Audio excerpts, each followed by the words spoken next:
I see that a lot of people have started speaking about non-duality, and somehow it seems as if when they talk about non-duality, that there is one solution to every problem, and that solution is often given as just bringing yourself here and now. Now, of course, I do say that too, and it is a potent pointer. It has been said by many teachers, including Ramana Maharishi, Nisargadatta Maharaj, Ramesh Balsekar, and it is also there in the scriptures. But you see, it is not an intellectual understanding, it is an understanding of the heart. So, what the modern non duality teachings are doing is just discounting everything about the heart. Now, this may be my assumption, so I may be wrong, but what I feel is that trauma is a part of human experience. We have so much trauma stored in our bodies, and it is going to create expressions. So, using the concept of here and now to avoid the trauma,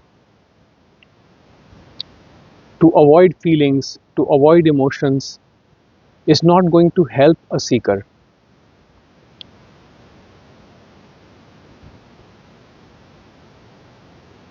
Now, often what I say is that whenever there is a sensation, unpleasant sensation, there is always a story attached underneath, and that is true. That is true. However, that story is not to be avoided by using some statement like I am Brahman or I am pure consciousness. Those are affirmations and they are helpful. They're very helpful, but it is not to say that there is one way or one method for everything. And some of these non duality teachings are falling into the same trap because many of us say that there are no practices that are needed, and I do go by that general statement. But it is not to say that the mind body organism does not require a practice. For some people, some form of practice may be required, not for self realization. The practices are not for self realization, but the practices are done for their own sake. For example, when one is experiencing a turbulent emotion and is in complete grips of the emotional body, to say that I just need to watch this and let it pass. It may happen sometimes, but there are other times when that may just not happen, and some practice may be required, like sitting down or meditating or just being. Even that can be said to be a practice. But it is not done with any expectation to calm the mind or to quiet the mind. It is just using the awareness to dispel all of that, or to normalize and neutralize that current of emotion that is happening.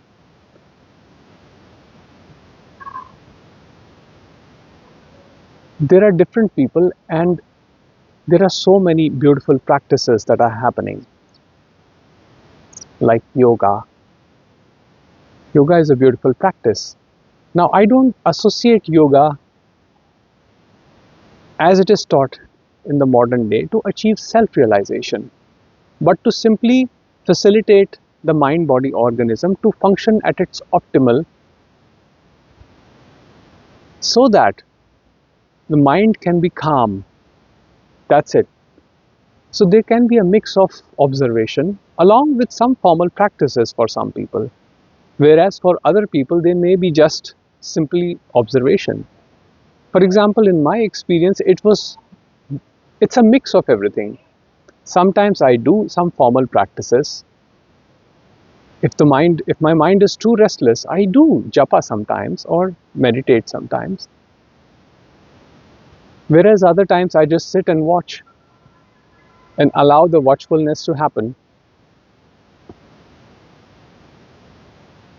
So whether a practice is required or not required is totally up to the seeker. The seeker has to move with their own inner guidance and light.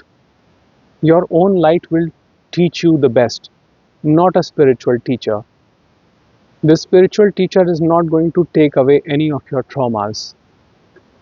Spiritual teacher's job is only to point you inwards. Beyond that, whether a practice is needed or not needed is something you have to investigate and find out.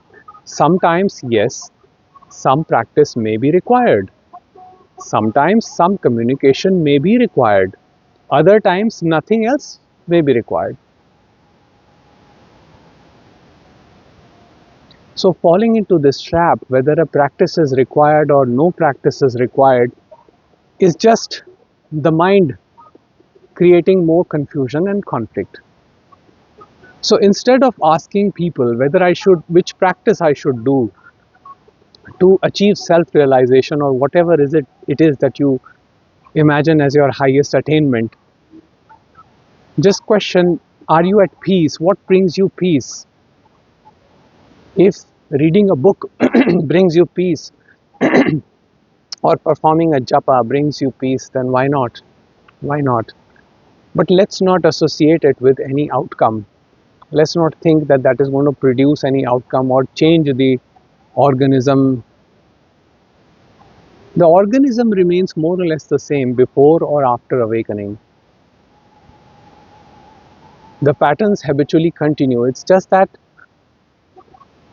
one's association with the patterns begins to fall apart and one starts taking life in its natural flow. That's the only difference that I've seen. It is not to say that you're not to do yoga practice or any other formal practice that you think is necessary. To leave your, I have seen, I was speaking to this lady a couple of months back where she said that she stopped singing because her guru told her that you are indulging. That you're indulging and this indulgence is going to enhance your ego and create more pain and suffering in your life. What I feel is that is a misdirection, that is misguiding. In fact, singing is a beautiful, or any creative art is a beautiful endeavor which can distract the mind. Because Ramesh Balsekar said that if you just keep with your mind, it will just bring out all the horrors. As they say, the ideal mind is devil's workshop. So mind needs to be engaged. For some people, yes, there are some others like Ramana Maharishi who can stay with the self, who knows for how long. But for people like us, like you and me, we need to engage our mind in some place or the other in creative art. Human beings are born to be creative. So performing practices, beautiful practices like pranayama, yoga, meditation, they're all beautiful practices. It is not that I'm against these practices because they are creative. You can do pranayama creatively, you can do yoga creatively. You can come out with your own variations of these things, because I do not believe in a strict formal dogmatic method. Meditation does not necessarily have to be done sitting in a particular posture or focusing on a mantra or a particular breath movement or any such thing. Meditation can be done while walking. Reflection can be done while walking. So whether a practice is needed or not will not be determined by the guru or the teacher. It will come from your own light. So using the concept to trying to figure out how to achieve an outcome is futile. It's suffering. Rather, just be and relax. That is the highest pointer any teacher will give you. Just be and relax. If you spending your life and you feeling peace, more and more peace every single day, then you do not need any spiritual teaching, you do not need any teacher, you do not need any scripture. But if you are unhappy, restless, and your peace is disrupted, then surely investigate and let the body, let the mind do whatever it's doing. If you need to meditate on something at a given point in time during the day, why not do it? Why assume that no practice is required and only observation is required? It is not you that decides what observation is required or whether a practice is required or not. Your body itself will tell what is required, because when the current of emotions will be too strong, automatically the body will sit down, and the mind trying to create a resistance that don't do this, don't do that, the mind will begin to shut down and you will know what to do. So that's what I'm telling you. Rather than following one particular line of teaching from here and there and listening to multiple masters, like Nisargadatta Maharaj said, stop digging shallow wells. Just take one, stop digging shallow wells. Just take one well and dig it deep. Go within yourself, and the answers will come through you. All the all the people who speak about non-duality, all they are doing is just pointing you to one particular direction, which is fine, but that does not assume how your life will be. Only you will decide how your life is going to be. Whether a practice is required, which practice is beneficial for you, will not be determined by your guru, by the teacher, by the non-duality speaker, but you yourself are going to come to that conclusion. So if a particular practice helps you in daily living and soothes your mind and helps you to operate efficiently, by all means do that. Do not assume just by saying that there is no person here does not mean that the practice is not required. Yes, the I, the person may not be here, but the body definitely is here. And body has a lot of trauma, and sometimes there is pain associated with it.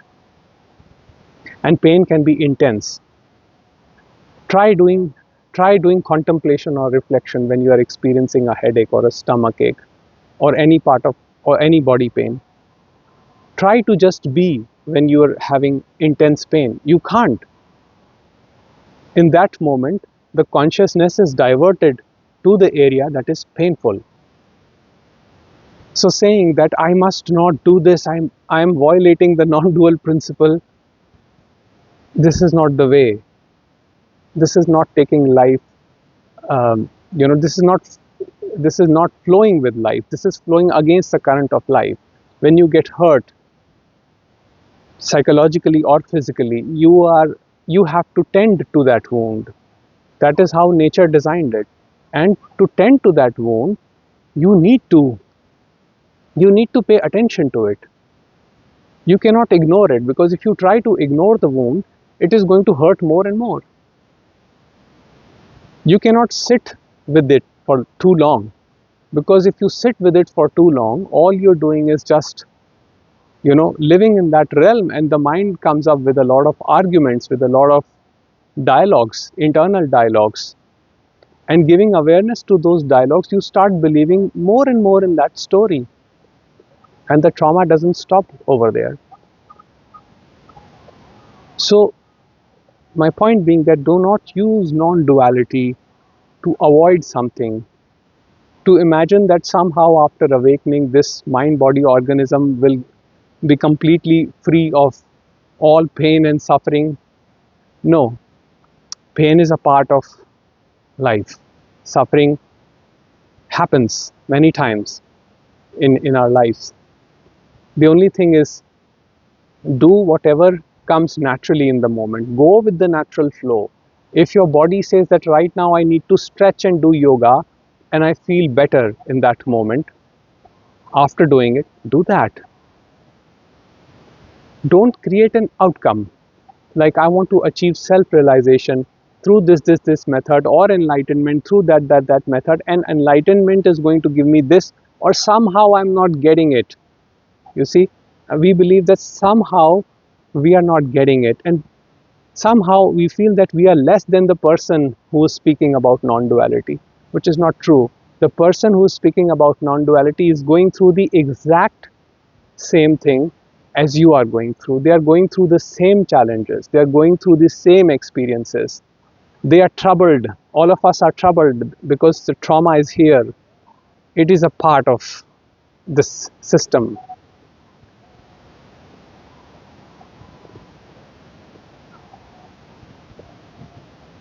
So, yes, we do say that nothing needs to be done other than to simply allow it to happen. That's flowing with life. But that does not mean that the practices are not to be done. That if in the moment you feel like taking a deep breath and relaxing yourself, don't assume that that is not to be done. See it for yourself. Take a deep breath and relax and see how do you feel afterwards. Yes, it may not work. So what? You've learned something that it doesn't work all the time. But whenever it works, let it happen.